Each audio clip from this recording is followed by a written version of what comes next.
Good morning student. आज हम संचयन पुस्तक में सपनों के से दिन पाठ को पढ़ेंगे। पहले हम इसका अर्थ समझते हैं। सपनों के से दिन, बचपन के दिन। और एक इसका अर्थ दूसरा है, जीवन में जो हमारा सपना है वो कैसे पूरा होता है। हम हर व्यक्ति सपना देखता है कि मैं अपने जीवन का लक्ष्य कैसे पूरा करूँगा। उस लक्ष्य को पूरा करने के लिए वह मेहनत करता है, दृढ़ संकल्प करता है और उस सपने को पूरा करने की कोशिश करता है। गुरदयाल सिंह इसके लेखक हैं और वह विद्यार्थियों को इस पाठ के जरिए ये समझाना चाहते हैं कि बचपन के दिन बहुत सुहाने होते हैं और वह सबको अच्छे लगते हैं, लेकिन बचपन के दिनों में व्यक्ति जब लापरवाही को अपना लेता है, आलस्य को अपना लेता है, तो सपना टूट जाता है और उस सपने को पूरा करने के लिए हमें उस लापरवाही और आलस्य को तोड़ना होता है, तभी सपना पूरा होता है। अब गुरदयाल ने इस पाठ के दो अर्थों को जोड़ा, इस पाठ को दो अर्थों के साथ जोड़ा। एक जोड़ा बचपन के दिन और एक जोड़ा जीवन का सपना। जीवन के सपने को कैसे पूरा किया जाए इस बात को उठाया और एक बचपन के दिन के बारे में आपको बताया। बचपन के दिन बहुत अच्छे होते हैं और ये बात हम इस पाठ के जरिए पढ़ेंगे। पहले हम ये समझते हैं कि ये सपनों के से दिन पाठ की भूमिका क्या है, इसकी इंट्रोडक्शन क्या है, इस पाठ को लिखने के पीछे गुरदयाल सिंह का क्या उद्देश्य है। बच्चे, विद्यार्थी जीवन में बहुत कुछ ऐसा होता है जो हम एक बार पढ़ लेते हैं और वो हमारी याददाश्त में बस जाता है, हमारी स्मृति में बस जाता है, फिर कभी नहीं भूलता है। क्योंकि बचपन में जो बच्चा काम करता है वो उसे एक बार जब पढ़ लेता है तो वो पूरी तरह से उसे याद कर लेता है, लेकिन कई बार ऐसा नहीं भी होता है। लेकिन गुरदयाल ने इस पाठ के जरिए ये बताया कि विद्यार्थी जीवन में ऐसा बहुत बार होता है जो एक बार पढ़ लेने से हमारे स्मृति पटल में बस जाता है और वो हमें भूलता नहीं है। बचपन में जो हम शरारत करते हैं वो कभी नहीं भूलती है, चाहे हम बड़े हो जाते हैं।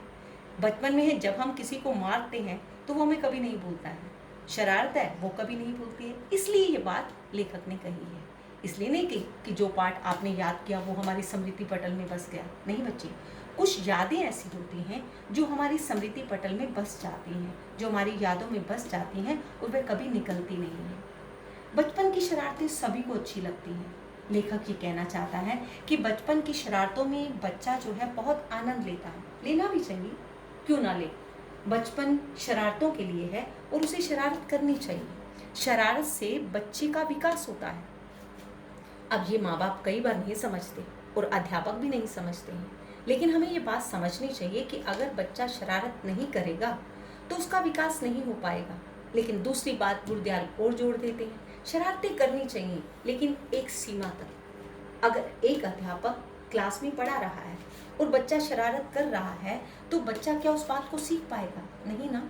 हाँ, क्लास के बाद जब रिसेस हो गई तो हमें शरारत करने से कोई नहीं रोकता है, लेकिन शरारतें एक सीमा तक होनी चाहिए। कई बार शरारतें इस सीमा तक बढ़ जाती हैं जिससे दूसरे को नुकसान हो जाता है, वो शरारतें हमें नहीं करनी चाहिए। ये गुरदयाल हमें समझाते हैं। हाँ, इस बात से नहीं रोकते हैं कि बचपन के दिन बहुत सुहाने होते हैं और शरारतें करने का हक हर बच्चे को होता है और शरारतें करनी चाहिए। और दूसरा अर्थ किसके साथ जोड़ते हैं कि जीवन में व्यक्ति का सपना कैसे पूरा होता है। अगर हम शरारतें ही करते रहेंगे बच्चे तो सपना कैसे पूरा हो पाएगा। अगर हम अपनी शरारतों में, हम हंसी मजाक में अपने जीवन को गुजार देंगे तो सपना पूरा नहीं हो पाएगा। यहाँ पर गुरदयाल हमें ये समझाना चाहते हैं कि शरारतें बुरी नहीं हैं। बच्चे इस बात की शिकायत करते हैं कि माँ बाप हमें शरारतें नहीं करने देते हैं, हर समय ये कहते हैं कि पढ़ो पढ़ो पढ़ो, शरारतें नहीं करनी है। लेकिन शरारतें करने से वो नहीं रोकते हैं। अगर आपने 2 घंटे बैठकर पढ़ लिया तो वो ये चाहते हैं कि बच्चा खेल कर आए, लेकिन आप इस बात को नहीं समझते हैं, क्योंकि शरारतें में आपको इतना आनंद आ जाता है कि आप भूल जाते हैं कि आपने अपने जीवन का सपना भी पूरा करना है। आपने इस बात को अच्छी तरह से समझना है बच्चे। यहाँ पर गुरदयाल दोनों बातों को कहते हैं। आपकी सभी बातें जो आपके मन के अंदर हैं, गुरदयाल इस पाठ के जरिए आपको पूरी तरह से आपके सामने स्पष्ट करते हैं।